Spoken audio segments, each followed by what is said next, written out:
السلام علیکم دوستوں، کیسے ہو آپ سب؟ میں ہوں عریج اور آپ ہیں اس وقت میرے یوٹیوب چینل عریج شاہ ناولز پر۔ آئی نو میری آواز گونج رہی ہے، میں اس وقت میلاد والے کمرے میں بیٹھی ہوئی ہوں کیونکہ ہمارے گھر میں آئے ہوئے ہیں مہمان۔ تو مجھے ظاہر سی بات ہے کوئی ایسی جگہ چاہیے جہاں میں سکون سے کر سکوں، تو میں اس وقت اپنے گھر میں، ہمارے گھر میں ہم میلاد مطلب آنے والا ہے نا ربیع الاول، تو ہم اس کے لیے ایک میلاد کے کمرے کے لیے ہم نے کمرہ خالی کیا، تو اس کی وجہ سے میری آواز گونج رہی ہے۔ میں اونچا بولتی تو اور زیادہ گونجتی ہے۔ تو آج نا ہم نے لائٹ پنک کلر کا، سوری لائٹ پرپل یا جرا بھی کلر ہے، میں خود کلر بلائنڈ ہوں، مجھے نہیں پتا کلرز کا، تو میٹھا میٹھا سا کلر ہے۔ کسی نے کمنٹ کیا ہے کہ قربت جنون کی ایپیسوڈ دے رہی ہیں، اب شدت یارم کی نہیں دے رہی۔ اب نہ سنو مجھے، نہ دیکھو کہ ریج کیا بکواس کر رہی ہے، تو پھر اسی طرح انتظار میں بیٹھے رہو۔ اب میں بتا دیتی ہوں، شدت یارم کی ایپیسوڈ تیسرے پارٹ کا دوسرا حصہ بھی آپ ہی کے چینل پر آ چکا ہے۔ اب میں کیا کروں اگر آپ لوگوں کو انٹرسٹ نہیں ہے ریج کی باتیں سننے میں، تو میرا کوئی قصور نہیں ہے۔ کمنٹ میں جو مرضی بولتے رہو میرے خلاف، جو مرضی یہ کرتے رہو۔ اب میں نے چھوڑ دیا بھائی، میں کتنی دفعہ آپ لوگوں کو بتاؤں، بتا کر بھی انسان تھک جاتا ہے۔ میرا اپنے دل تو ہو رہا ہے، پہلی بات میرا دل اتنا خراب کیا کہ اب اس ناول کی طرف میرا دیکھنے کا دل نہیں کرتا، اس کو ریکارڈ کرنا تو الگ ہی وہ ہے۔ ہماری آج کی ایپیسوڈ کو سٹارٹ کرتے ہیں۔ ویسے میرا ریکارڈنگ کا دل نہیں کر رہا، تو آپ لوگ خود پڑھ لو۔ اچھا نہیں، اگر ایسا کریں گے تو یوٹیوب میرا چینل ٹھیک نہیں کرے گا، تو میں ریکارڈنگ کرتی ہوں یار، میں کتنی دکھی ہوں۔ چلو آ جاؤ شروع کرتے ہیں۔ ایک تو گلے میں بھی بندے کے شدید درد ہو، بندہ روز ایپیسوڈ بھی دے اور پھر بھی ریڈرز کا آگے سے ایسا رسپانس ہے تو بندہ کیا کرے، روئے نا، اور کیا کر سکتا ہے۔ خیر، ہمارا آج کی ایپیسوڈ ہے قربت جنون، قسط نمبر 121، تحریر عریج شاہ۔ دادو، میں نے آپ کے کپڑے بیڈ پر نکال کر رکھے تھے، وہ کہاں گئے؟ رانین نے کمرے میں داخل ہوتے ہی دادو سے پوچھا، جو کرسی پر بیٹھے ہوئے تھے۔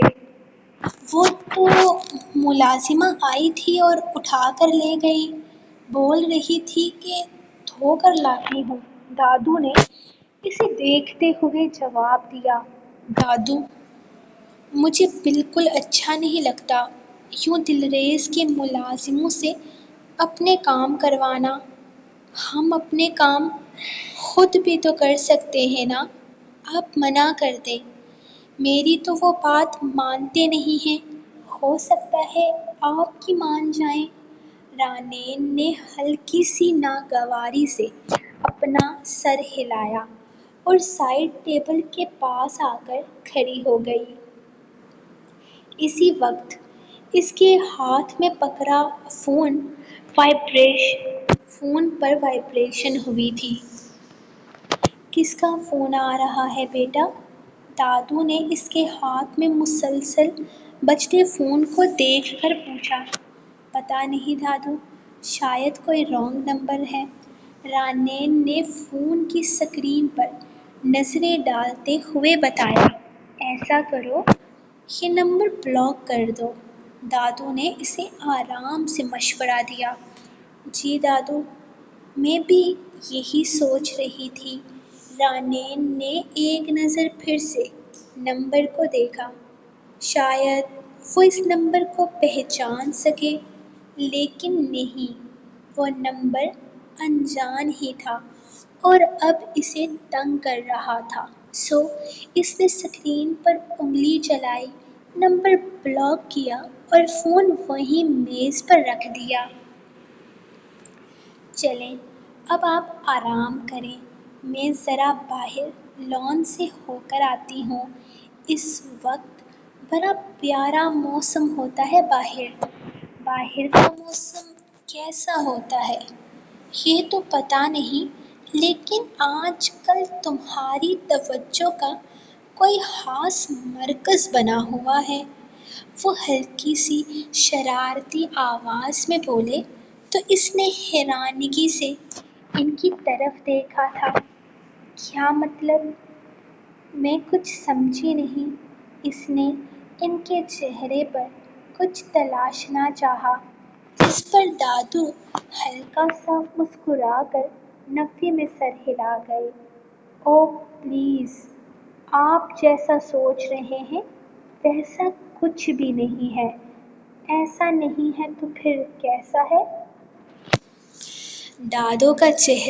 دادو اس کا چہرہ دیکھتے ہوئے سوال کرنے لگے، جبکہ وہ ان کے انداز پر بری طرح سے گھبراہٹ کا شکار ہونے لگی تھی۔ ہم اچھے دوست ہیں، وہ جیسے کچھ نہ کچھ سمجھ آنے پر بہانہ بنا گئی تھی، جبکہ اس کے بہانے پر دادو کہکا لگا کر ہنسے تھے۔ ماشاء اللہ، بات دوستی تک پہنچ چکی ہے، اس سے اچھا بھلا اور کیا ہو سکتا ہے؟ یہ بات الگ ہے کہ مجھے دوستی سے کچھ آگے بھی زیادہ اچھے کی امید ہے۔ وہ مسکراتے ہوئے بولے تو دادو کو حفرت سے گھورتی کمرے سے نکل گئی تھی، جبکہ کمرے سے نکلتے ہی اس کے لبوں پر ہلکی سی مسکراہٹ آ گئی تھی۔ شام کے وقت جب ذرا موسم ٹھنڈا ہوا تو رانین باہر لان میں ٹہلنے کے لیے آئی تھی۔ وہ گھاس پر آہستہ آہستہ چل رہی تھی کہ اس کے ہاتھ میں پکڑا فون پھر سے بجنے لگا۔ اس نے فون نکال کر دیکھا تو اس بار اسکرین پر ایک بالکل نیا نمبر آ رہا تھا۔ اس نے ایک سیکنڈ کے لیے بھی سوچا اور پھر کال اٹھا کر کان سے لگا لیا۔ مجھے رانین سے بات کرنی ہے۔ دوسری طرف سے ایک بالکل نامعلوم اور انجان مردانہ آواز آئی۔ میں رانین ہی بات کر رہی ہوں، آپ کون ہیں؟ رانین نے گھاس پر اپنے قدم روکتے ہوئے تعجب سے سوال کیا۔ کیا ہم مل سکتے ہیں؟ اس شخص نے بغیر کسی تمہید کے سیدھا مدعا سامنے رکھا۔ آپ سے؟ میں آپ کو جانتی بھی نہیں ہوں اور میں یوں کسی انجان شخص سے نہیں ملتی۔ رانین نے صاف اور دو ٹوک انداز میں انکار کیا۔ ہو سکتا ہے کہ ہم ملیں تو میں آپ کے لیے انجان نہ رہوں۔ دوسری طرف موجود شخص نے نہایت پرسکون اور پراسرار لہجے میں کہا، دیکھیں، میں ایسے فضول اور انجان لوگوں سے بالکل نہیں ملتی۔ بہتر ہوگا کہ آپ دوبارہ فون نہ کریں۔ رانین نے ناگواری سے کہتے ہوئے فون کاٹنے کے لیے ہاتھ نیچے کرنا چاہا۔ ایک منٹ، فون مت کاٹیے گا، میرے پاس آپ کے لیے ایک آفر ہے۔ اس شخص کی آواز میں ایک عجیب سا اعتماد تھا جس نے رانین کو ایک لمحے کے لیے روک دیا۔ کیسی آفر؟ رانین نے الجھن اور شک کے ملے جلے تاثرات کے ساتھ پوچھا۔ ایک ایسی آفر جو آپ کی پوری زندگی بدل سکتی ہے، اس شخص نے ٹھہرے ہوئے انداز میں جواب دیا۔ آخر کہنا کیا چاہتے ہو تم؟ صاف صاف بات کرو۔ رانین کے لہجے میں اب ناگواری اور بیزاری کے ساتھ ساتھ تجسس بھی شامل ہو چکا تھا۔ میں بہت واضح اور صاف بات کر رہا ہوں رانین، میرے پاس تمہارے لیے ایک ایسی آفر ہے جو تمہاری زندگی بدل سکتی ہے۔ دوسری طرف سے آنے والی آواز میں ایک عجیب سا ٹھہراؤ تھا۔ دیکھیں، مجھے ایسی کسی آفر میں کوئی دلچسپی نہیں ہے، آپ فون رکھیں۔ رانین نے ناگواری سے کہتے ہوئے کال کاٹنی چاہی۔ دلچسپی؟ تو آپ کو لینی پڑے گی، کیونکہ جس بات کا ذکر میں کرنے لگا ہوں وہ آپ کے لیے بہت اہم ہو سکتی ہے۔ وہ پتہ نہیں کیا کیا بول رہا تھا جب رانین نے فون کاٹنا چاہا، لیکن اس شخص نے کچھ ایسا کہا جسے سنتے ہی رانین کے قدم جہاں تھے وہیں جم گئے۔ نہیں، میں ایسا کوئی کام نہیں کر سکتی، آپ یہ کام کسی اور سے کروا لیں۔ رانین نے صاف انکار کرنا چاہا۔ تمہارے علاوہ میرا یہ کام اور کوئی نہیں کر سکتا رانین، اس شخص نے حتمی انداز میں جواب دیا۔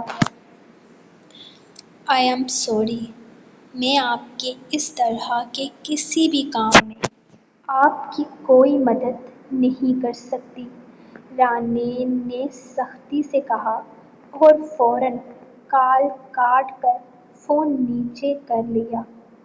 جس انداز میں آپ نے یہ کال کاٹی ہے ایسا لگ رہا ہے جیسے کسی عاشق کا گلا دبایا ہو۔ تھوڑے ہی فاصلے پر پیچھے کھڑا دلریز اپنے ہاتھ جیبوں میں ڈالے چہرے پر بے باک مسکراہٹ لیے فلرٹی انداز میں بولا، آپ کب آئے یہاں؟ وہ یوں اسے پیچھے سے باتیں سنتا اور یوں پیچھے سے باتیں سننا کب سے شروع کر دیا آپ نے؟ رانین نے اچانک اس کی آواز سن کر چونکتے ہوئے پیچھے مڑ کر دیکھا اور حفظ سے اپنے بالوں کی لٹ کانوں کے پیچھے کی۔ میں تو کب سے یہیں کھڑا آپ کے اس غصے والے روپ کو دیکھ رہا تھا، اور ویسے بھی جب سامنے اتنی خوبصورت کہانی چل رہی ہو تو بندہ کیسے نہ سنے؟ تو کون تھا وہ خوش نصیب جس کا آپ نے اتنی بے دردی سے کام تمام کر دیا؟ دلریز نے چند قدم آگے بڑھاتے ہوئے شرارتی لہجے میں پوچھا۔ پتہ نہیں، کوئی پاگل آدمی تھا، عجیب طرح کی باتیں کر رہا تھا، مجھے آفر کر رہا تھا اور عجیب عجیب قسم کی گفتگو کر رہا تھا۔ آئی تھنک مجھے اسے بلاک ہی کر دینا چاہیے۔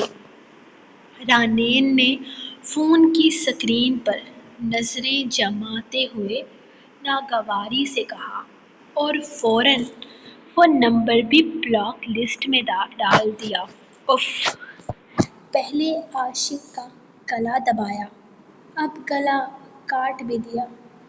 آپ بڑی بے رحم ہیں، دلریز نے اپنے سینے پر ہاتھ رکھتے ہوئے مصنوعی مظلومیت سے کہا، جبکہ اس کے انداز پر رانین نے بڑی مشکل سے اپنی ہنسی روکی تھی، جبکہ وہ اپنے لہجے میں تھوڑی سنجیدگی لاتے ہوئے بولا، خیر، یہاں کیا کر رہی ہو تم؟ کچھ نہیں، بس لان میں ٹھنڈی ہوا کھانے آئی تھی، رانین نے سبز گھاس پر قدم رکھتے ہوئے سادہ سے انداز میں جواب دیا۔ اچھا، مجھے لگا کہ کل کی میری چائے کی آفر تمہیں اتنی پسند آئی کہ آج تم پھر سے چائے پینے آ گئی ہو۔ ویسے میں نے کلثوم بی بی کو آرڈر دیا ہے، لاتی ہوں گی۔ اگر چائے پینے کا دل ہو تو یو کین جوائن می۔ دلریز نے لبوں پر ہلکی سی مسکراہٹ سجاتے ہوئے کہا۔ آپ آفر کر رہے ہیں؟ رانین نے آئی برو اچکا کر اس کی طرف دیکھتے سوال کیا۔ ویسے میں نے ابھی تک تمہیں آفر کی تو نہیں ہے، لیکن اگر تم چائے پینا چاہو تو مجھے اعتراض نہیں۔ وہ کیا ہے نا کہ تم بڑی ظالم قسم کی لڑکی ہو، بار بار فون کرنے پر فون کاٹ دیتی ہو، بندے کو بلاک کر دیتی ہو۔ تو میں نہیں چاہتا کہ میرے بار بار چائے آفر کرنے پر کہیں تم ناراض ہو کر مجھے بھی بلاک ہی نہ کر دو۔ سو میں رسک نہیں لینا چاہتا، دلریز نے اپنی دلکش مسکراہٹ دباتے ہوئے بے باک لہجے میں کہا، جبکہ رانین نے اس کے ڈر پر ایک ہلکی سی مسکراہٹ کے ساتھ اسے دیکھا۔ دل تو کر رہا تھا میرا چائے پینے کا، موڈ بنا لینا چاہیے۔ وہ کچھ سوچتے ہوئے اس کی آفر قبول کرنے لگی۔ اگر موڈ بن گیا ہو تو انکار نہیں کرنا چاہیے۔ چائے ناراض ہو جاتی ہے، اور ویسے بھی چائے دلریز نے اپنی بات ادھوری چھوڑی۔ اوہ ہو ہو، آپ کی چائے ناراض بھی ہوتی ہے؟ رانین نے سچ مچ میں حیرانی کا اظہار کرتے ہوئے پوچھا۔ میری چائے بہت پیاری ہے، میرا مطلب چائے تو جان ہے، جہان ہے، مجھے اتنی بھی پسند نہیں۔ دلریز چائے کے لیے اپنی فیلنگز شیئر کرنے والے موڈ میں آ گیا، تو رانین نے بات کاٹتے ہوئے شرارت سے کہا، استغفر اللہ، چائے کی شان میں گستاخی میں برداشت نہیں کر سکتا۔ دلریز نے فوراً کانوں کو ہاتھ لگایا۔ اچھا تو نہ کریں برداشت، رانین نے بھی اتراتے ہوئے جواب دیا۔ پھر میں آئندہ آپ کو کبھی چائے کے لیے آفر نہیں کروں گا۔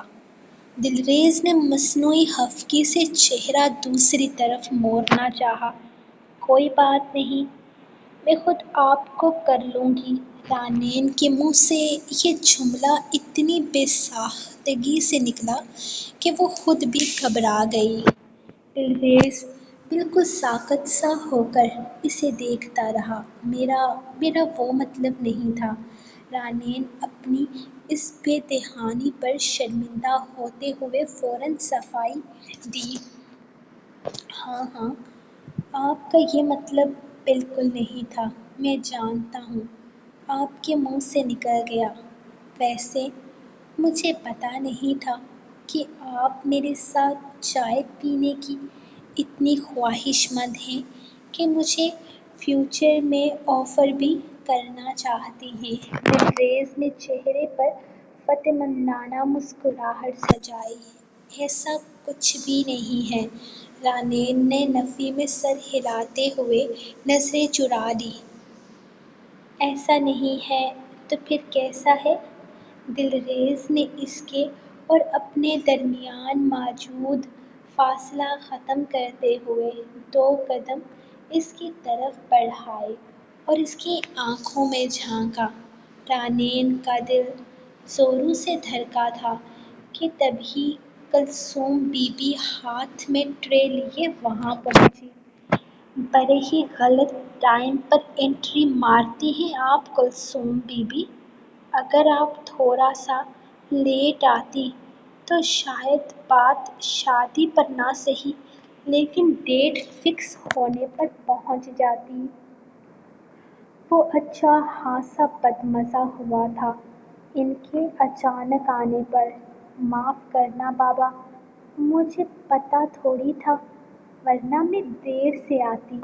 کلثوم بی بی نے شرارت سے اپنے دوپٹے کا کونا منہ میں رکھتے ہوئے ہنس کر جواب دیا۔ کلثوم بی بی، ایسا کچھ بھی نہیں ہے۔ رانین نے بری طرح گھبرا کر وضاحت دینی چاہی۔ یہی تو مسئلہ ہے کہ کچھ ہوتے ہوتے کوئی نہ کوئی ٹپک پڑتا ہے۔ دلریز نے رانین کی گھبراہٹ سے لطف اندوز ہوتے ہوئے فلرٹی انداز برقرار رکھا۔ ویسے تم جب غصہ ہوتی ہو تو زیادہ اچھی لگتی ہو، سچ میں۔ دلریز نے اپنا فلرٹی انداز برقرار رکھتے ہوئے بات جاری رکھی تھی۔ رانین اس کی باتیں سنتے کبھی اسے گھورتی تو کبھی ہلکا سا مسکرا دیتی۔ باتوں باتوں میں دونوں کی چائے کا کپ آدھا ہو چکا تھا۔ تبھی رانین کے فون پر پھر سے کسی نامعلوم نمبر کی کال آئی۔ رانین نے اسکرین دیکھی تو اس کا چہرہ ایک دم سنجیدہ ہو گیا۔ اسے اندازہ نہیں تھا کہ یہ کوئی عام کال نہیں ہے۔ کیا ہوا؟ پھر سے کوئی رانگ کال ہے؟ مجھے دو، میں بات کرتا ہوں، دلریز نے سنجیدگی سے کہا۔ نہیں نہیں، رانگ کال نہیں ہے، ایک ضروری کال ہے، میں ذرا اندر جا کر بات کرتی ہوں۔ رانین نے جلدی سے کپ میز پر رکھا اور بنا اس کے جواب کا انتظار کیے تیزی سے اندر کی طرف چل دی۔ دلریز اس کے جانے کے انداز کو دیکھ کر تھوڑا سا مایوس ہوا تھا۔ وہ خاموشی سے اسے جاتے ہوئے دیکھتا رہا۔ پھر اس کی نظر میز پر رکھے اس چھوڑے ہوئے آدھے کپ پر پڑی۔ اس نے آنکھیں بھر کر وہ کپ اٹھایا اور رانین کے لبوں کی جگہ سے چائے کا گھونٹ بھر لیا۔ اسے یاد نہیں پڑتا تھا اس نے اپنے باپ کا جوٹا بھی کبھی کھایا ہو۔ اپنی اس ٹین ایج عاشقوں جیسی حرکت پر وہ خود بھی کہکا لگا کر ہنسا تھا۔ دلریز صبح ہی شدید بے چینی اور اضطراب کا شکار تھی۔ صبح جو کچھ بھی واش روم میں ہوا تھا اور وہ جس طرح اسے چھوڑ کر گیا تھا، اس کے بعد دلم کا ذہن ایک پل کے لیے بھی پرسکون نہیں ہوا تھا۔ جب اپنے کمرے سے باہر آئی تو اس کی نظریں بے ساختہ پورے گھر پر میں ابرق کو تلاش کرنے لگی، لیکن شام ڈھل چکی تھی اور ابرق کا دور دور تک کوئی پتہ نہیں تھا۔ لان میں گلناز بیگم اور افرا پہلے سے ہی بیٹھی ہوئی باتیں کر رہی تھیں۔ دلم میں ان کا سامنا کرنے کی ہمت نہیں تھی، اسی لیے باہر جانے کے بجائے چپ چاپ مڑ کر واپس اپنے کمرے میں بیڈ پر آ کر بیٹھ گئی۔ کمرے کی خاموشی میں اس کے ذہن پر ابرق کے کہے ہوئے ایک ایک لفظ کا ہتھوڑا چلنے لگا۔ اب جب تک تم اپنے پیروں پر چل کر اپنی اس غلاظت بھری انا کو مار کر میرے پاس نہیں آؤ گی، میں تمہاری طرف نگاہ اٹھا کر نہیں دیکھوں گا۔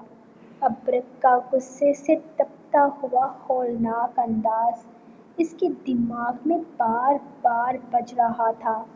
دلم بے بسی سے اپنے دونوں ہاتھوں سے اپنے سر کو دبوچ گئی۔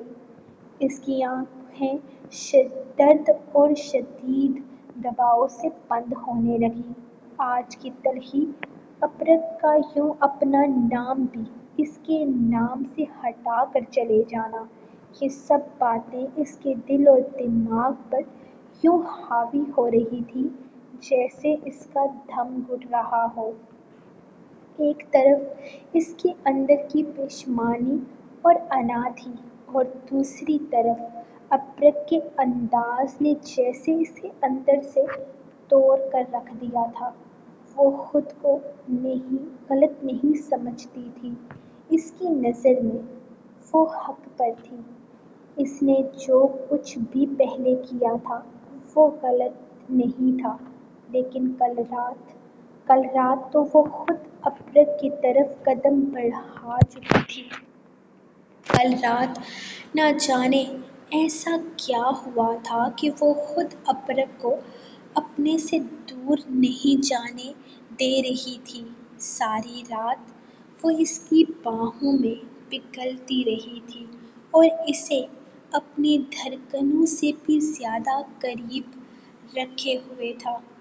وہ پوری رات اپنی کمر اور گردن کے پچھلے حصے پر اس کے لبوں کا لمس محسوس کرتی رہی تھی۔ اگر وہ اسے تب روک دیتی تو شاید معاملہ اس حد تک خراب ہوتا ہی نہیں۔ ابرق کبھی اس کے پاس آتا ہی نہیں۔ غلطی اس کی اپنی تھی۔ اسے ابرق کو یوں اپنے قریب بلانا ہی نہیں چاہیے تھا۔ وہ ابرق کے ساتھ یہ رشتہ نبھانے تھوڑی آئی تھی، وہ تو صرف اور صرف اپنے بچے کو ایک نام اور ایک پہچان دلانے آئی تھی۔ لیکن اب جو کچھ ہو چکا تھا وہ بہت غلط تھا۔ اسے ابرق کو اس بے دردی سے دھتکارنا نہیں چاہیے تھا، وہ بھی تب جب غلطی اس کی اپنی تھی۔ وہ چاہتی تو ابرق سے آسان اور نرم الفاظ میں بات کر سکتی تھی۔ اب اسے پچھتاوا ہو رہا تھا، کیونکہ ابرق تو پہلے ہی اس سے فاصلہ بنائے ہوئے تھا۔ وہ خود اس کے پاس نہیں آتا تھا۔ وہ اپنی ماضی کی غلطیوں پر شرمندہ تھا، بار بار معافی مانگ رہا تھا اور اسے احساس دلا رہا تھا کہ وہ اس کے لیے کتنی خاص ہے، لیکن اس نے خود اپنے ہاتھوں سے سب کچھ خراب کر دیا۔ بے شک وہ اسے کبھی معاف نہ کرتی، لیکن اس کے ساتھ اتنا برا بھی نہ کرتی۔ جب اس نے ابرق کو دھتکارا تب اس کی آنکھوں میں بے یقینی تھی۔ وہ یقین ہی نہیں کر پا رہا تھا کہ دلم اس کے ساتھ ایسا کر سکتی ہے، اور پھر وہ غصے میں کہیں چلا گیا تھا۔ وہ کہاں گیا تھا؟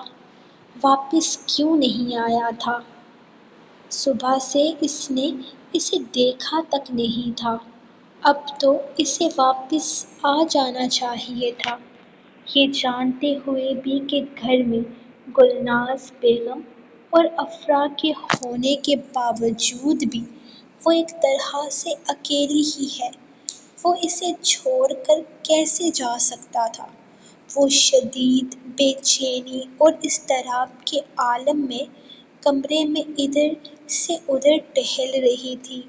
غیر ارادی طور پر اس کی نظریں بار بار دروازے پر جم جاتی، وہ بس اس کے واپس آنے کا انتظار کر رہی تھی۔ اس کے دل کی دھڑکنیں مسلسل تیز ہو رہی تھیں۔ باہر گزرتا لمحہ ہر لمحہ اس کی بے تابی کو اور بڑھا رہا تھا۔ اسے سمجھ نہیں آ رہا تھا کہ ابرق اس سے اس قدر روٹھ کر کہاں چلا گیا ہے۔ صبح جب عافیہ کی آنکھ کھلی تو وہ پوری طرح سے طائش کی مضبوط باہوں کے حصار میں قید تھی۔ طائش اسے رات کی طرح اپنے سینے سے لگائے پرسکون نیند سو رہا تھا۔ کچھ لمحے تو عافیہ کو سمجھ ہی نہ آیا، لیکن رات زرنیش کے اچانک سامنے آنے کی شرمندگی یاد آتے ہی اس کے وجود میں ایک دم سے گھبراہٹ دوڑ گئی۔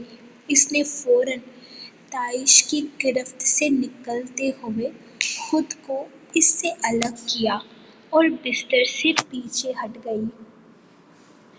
اس کی اچانک حرکت سے طائش کی آنکھ کھلی۔ اس نے نیم فاں آنکھوں سے عافیہ کو دیکھا، لیکن زیادہ ری ایکٹ کیے بغیر ہلکی سی کروٹ لے کر وہ واپس گہری نیند سو گیا۔ آویہ نے ایک لمبا سانس لیا۔ اپنے دل کی دھڑکنوں کو سنبھالتے ہوئے وہ بیڈ سے اٹھی اور سیدھا واش روم چلی گئی۔ کچھ دیر بعد جب وہ فریش ہو کر اور خود کو ذہنی طور پر تیار کر کے واش روم سے باہر نکلی تو اس کا دل اب بھی ایک انجانے خوف سے دھڑک رہا تھا۔ اسے بالکل بھی سمجھ میں نہیں آ رہا تھا کہ وہ باہر جا کر زرنیش کا سامنا کیسے کرے گی۔ شدید شرمندگی کے باعث وہ کمرے سے باہر قدم بھی نہیں نکالنا چاہتی تھی، لیکن یوں کمرے میں بند رہنا بھی کوئی مسئلے کا حل نہیں تھا۔ کچھ دیر سوچنے کے بعد اسے لگا کہ چھپنے کے بجائے اسے خود باہر جا کر زرنیش آنٹی سے معافی مانگنی چاہیے، انہیں سچ بتانا چاہیے اور اپنا موقف کلیئر کرنا چاہیے تاکہ ان کے دل میں کوئی غلط فہمی نہ رہے کہ وہ ان کا شوہر چھیننے آئی ہے۔ اسی ارادے سے وہ ڈرتے گھبراتے کمرے سے باہر آئی۔ باہر آتے ہی اس کی نظر زرنیش پر پڑی جو بالکل مالکانہ انداز میں کھڑی ملازموں کو ہدایت دے رہی تھی۔ یہ کام ایسے کرو، وہ وہاں رکھو۔ اس کی ہر بات میں اس گھر کی اصل مالکن ہونے کا رعب اور وقار صاف جھلک رہا تھا۔ آویہ نے دور کھڑے ہو کر زرنیش کو دیکھا۔ اس نے ایک گہرا سانس لیا اور سوچا کہ اسے فوراً جا کر ان سے بات کرنی چاہیے، ان سے معافی مانگنی چاہیے اور انہیں صاف صاف بتانا چاہیے کہ اس سب میں اس کا کوئی قصور نہیں ہے، سارا قصور تائش کا تھا جنہوں نے اس سے یہ سب کچھ کروایا۔ آویہ نے اگلا قدم بڑھانا چاہا لیکن شرمندگی اور خوف کی وجہ سے اس کی ہمت ہی نہ ہو سکی۔ وہ وہیں ایک طرف کھڑی تھی جب زرنیش کی نظر اس پر پڑی۔ ارے آویہ، وہاں کیوں کھڑی ہو؟ یہاں آؤ۔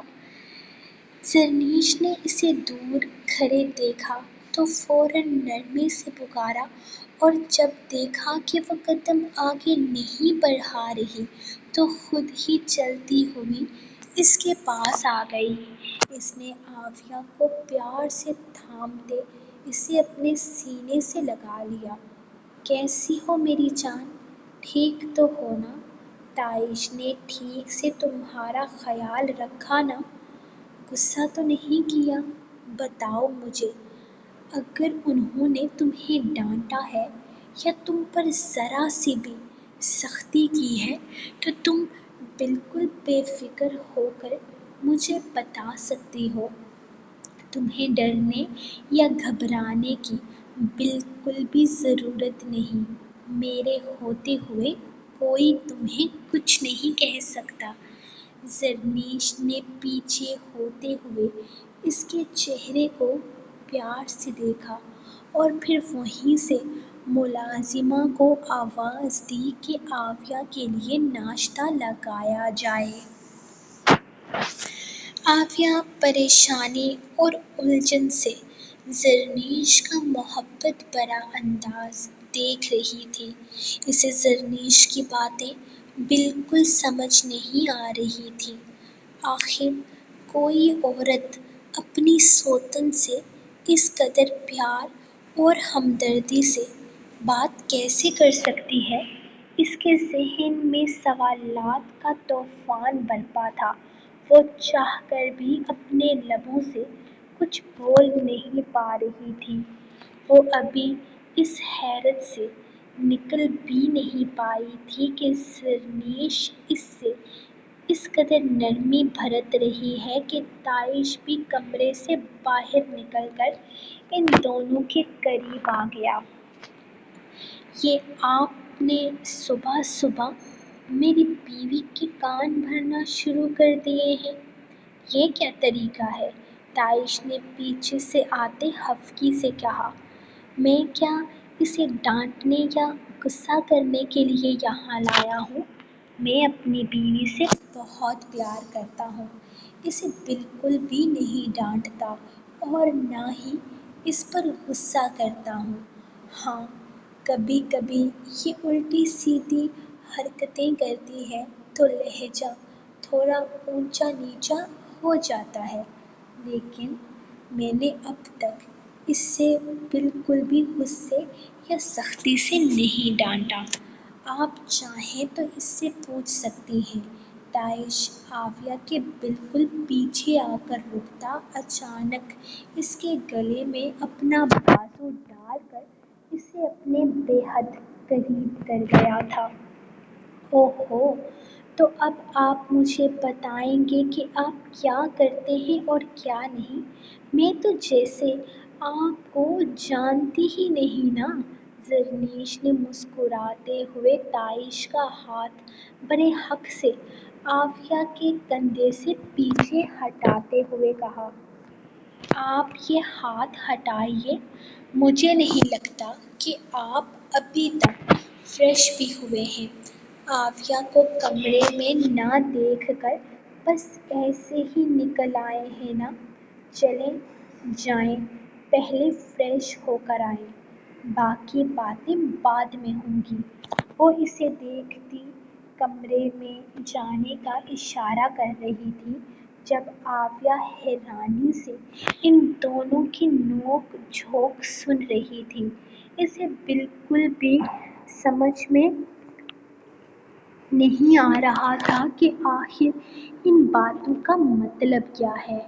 میرا فی الحال مزید سونے کا ارادہ ہے، لیکن آپ کے اس صبح صبح جاگنے کا مطلب ہے کہ آپ نے ناشتہ بنایا ہے اور اتنے دنوں کے بعد آپ کے ہاتھ کا ناشتہ کرنا چاہتا ہوں، سو پلیز ناشتے پر میرا ویٹ کیجیے گا، تائش نے زرنیش سے کہا اور ایک دلکش مسکراہٹ کے ساتھ کمرے کی طرف چلا گیا۔ عافیہ اب بھی حیرت سے زرنیش کا چہرہ دیکھ رہی تھی، جبکہ زرنیش نے نہایت پیار سے اس کا ہاتھ تھاما اور اسے اپنے ساتھ ڈائننگ ٹیبل پر لے آئی۔ کھانا لگاؤ اور یہ بتاؤ کہ حویلی کی سیٹنگ کس نے چینج کی ہے؟ جس طرح سے میں نے صوفے رکھے تھے اس طرح سے تو بالکل بھی نہیں ہیں۔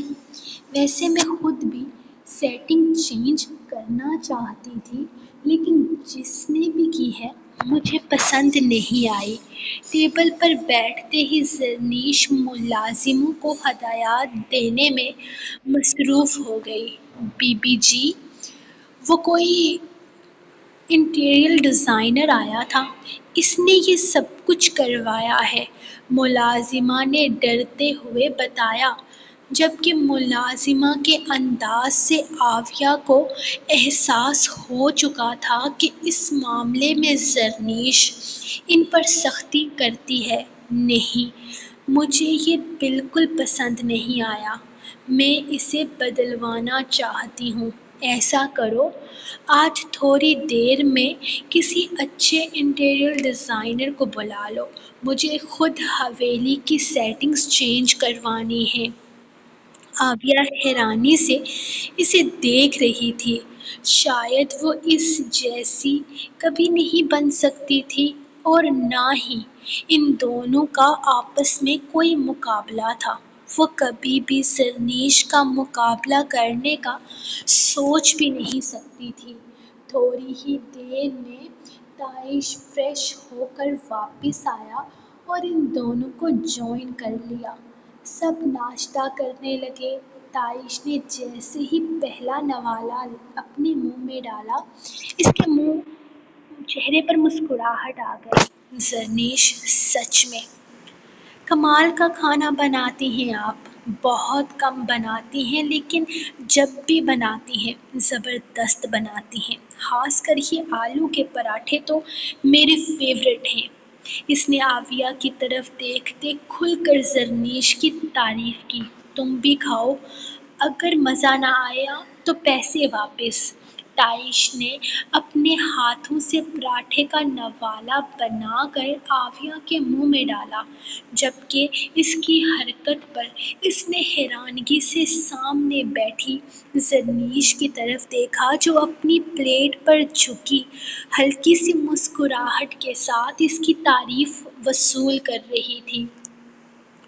وہ اس کے چہرے سے کچھ بھی اندازہ نہیں لگا پا رہی تھی کہ اس کے دماغ میں کیا چل رہا ہے۔ اس کا شوہر اس کے سامنے بیٹھ کر اپنے نکاح میں لی گئی دوسری لڑکی کے ساتھ اتنی محبت جتا رہا تھا اور وہ بالکل ریئیکٹ ہی نہیں کر رہی تھی۔